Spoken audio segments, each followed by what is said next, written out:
TDP senior నేత కేంద్ర మాజీ మంత్రి అశోక గజపతిరాజు పార్టీకి రాజీనామా చేశారు. గోవా గవర్నర్గా నియమితులైనందున పార్టీ సభ్యత్వానికి రాజీనామా చేస్తున్నట్లుగా సీఎం చంద్రబాబుకు లేఖ రాశారు. తన మీద నమ్మకంతో గవర్నర్గా నియమించిన మోదీకి ఆయన ధన్యవాదాలు తెలిపారు. అంతకుముందు కుటుంబ సమేతంగా సింహాచల అప్పన్న స్వామిని దర్శించుకుని ప్రత్యేక పూజలు చేశారు. ఆ తర్వాత ఆలయ ప్రాంగణంలో రాజ్యాంగానికి న్యాయానికి కట్టుబడి తన కొత్త పాత్రను పోషిస్తాను అంటూ రాజీనామా పత్రాల మీద సంతకం చేశారు.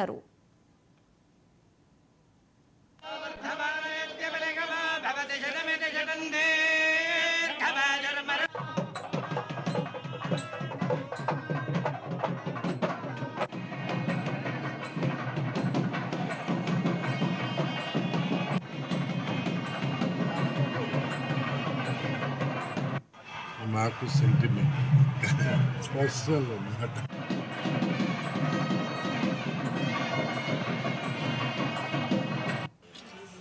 రైట్ ఫ్రమ్ అ చైల్డ్ నా మొదటి తల తీర్చడం ఫాదరే తెచ్చి చిన్న పిల్లలుగా మాకు చిన్న సెంటిమెంట్ దర్శనం చేసి పంపించుదామని. అయితే ఫోన్ పైన మాట్లాడి ఉన్నాము, అందరూ అంగీకరించి ఉన్నారు. సో అది ప్రాబ్లం కాదు. మాకు ఎన్డీఏ ప్రభుత్వం, నరేంద్ర మోదీ గారు ప్రధానమంత్రిగా, చంద్రబాబు ముఖ్యమంత్రిగా అందరూ మమ్మల్ని గౌరవం స్థానానికి తీసుకొచ్చారు.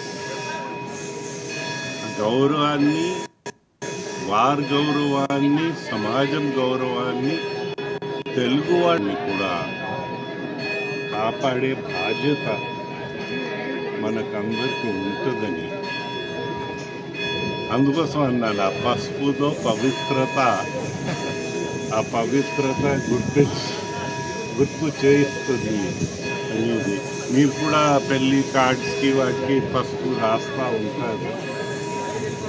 నందమూరి తారక రామారావు గారు కూడా బోధిస్తున్నప్పుడు అలాగే అనేవారు, పసుపు పవిత్రతని మనమందరం మన చర్యల ద్వారా కాపాడాలి.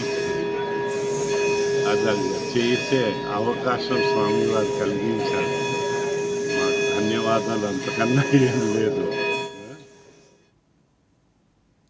ములుగు జిల్లా రంగాపూర్ గ్రామంలో నిర్మించే 33